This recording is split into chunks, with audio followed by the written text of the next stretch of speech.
In 1990, Ocean Software developed Burning Rubber as a built-in game for the Amstrad CPC Plus range. This aimed to, and was one of the few, to make full use of the improved Plus hardware, with a better colour palette, improved sound chip. By then, Konami no longer had the Le Mans license, and Ocean altered the game enough to avoid paying Konami royalties.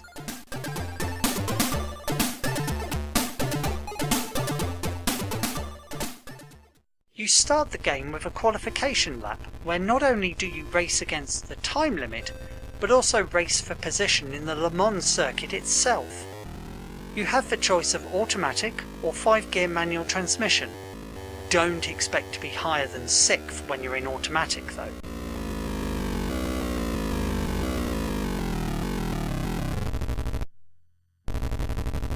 Before I continue, I just want to highlight the main bug in this game. Lap 1 doesn't start until you pass through those traffic lights. So what happens if I don't pass them?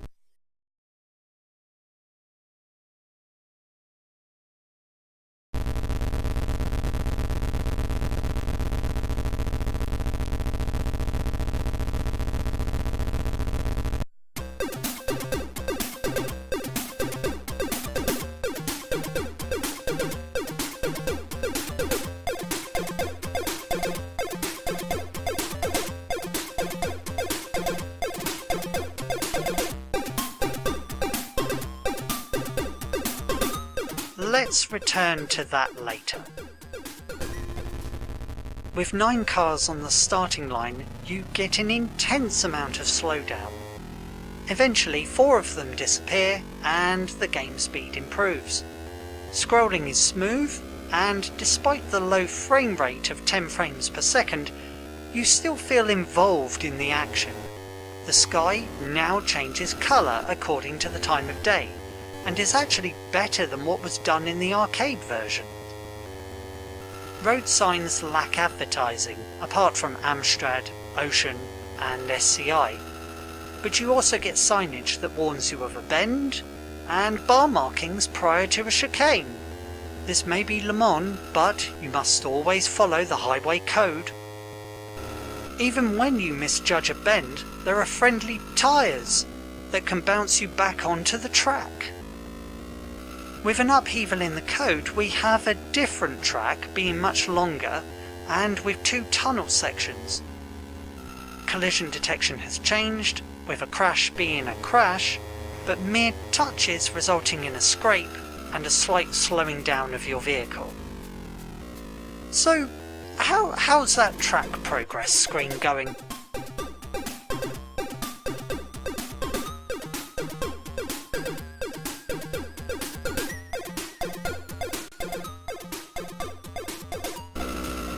Scoring is based on how fast you're going to cover a set distance, plus 5,000 points when you overtake, plus a bonus for completing a lap, which increases the faster your lap time is.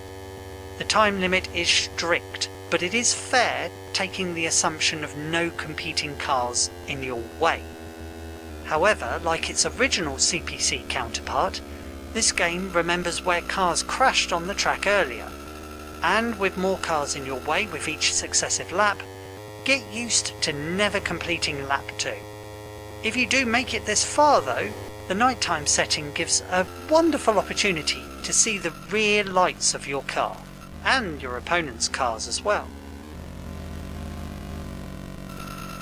So, how is that bugged track progress screen going?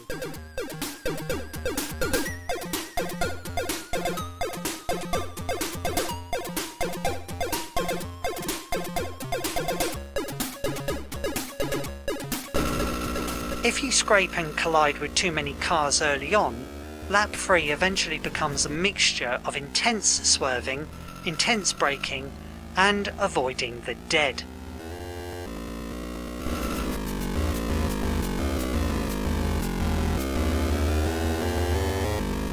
Take heed and keep calm, because once lap 4 is underway, you'll have to face a new challenge, the game just giving up completely.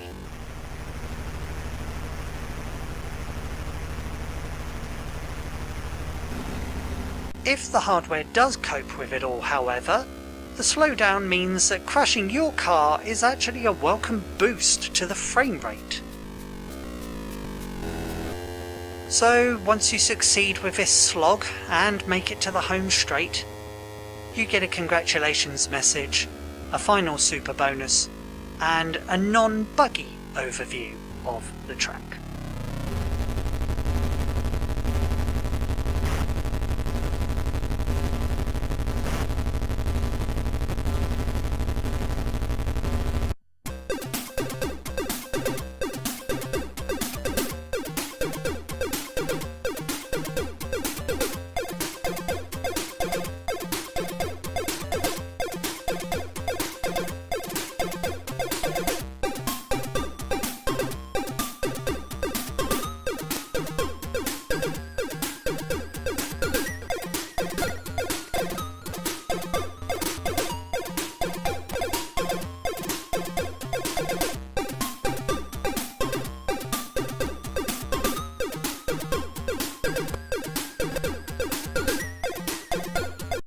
As for the high score table, getting anywhere past 4th place is impossible. But there is one final touch. The time limit to input your initials is displayed by the flashing letters on the top of the screen, and I think that that's a nice touch.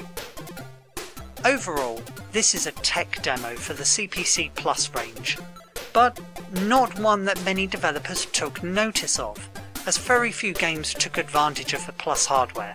The only games I know of are Fluff and Prehistoric 2. So that's Burning Rubber from 1990. To leave off, I'm just gonna spend some time watching the pretty colours on the track progress screen.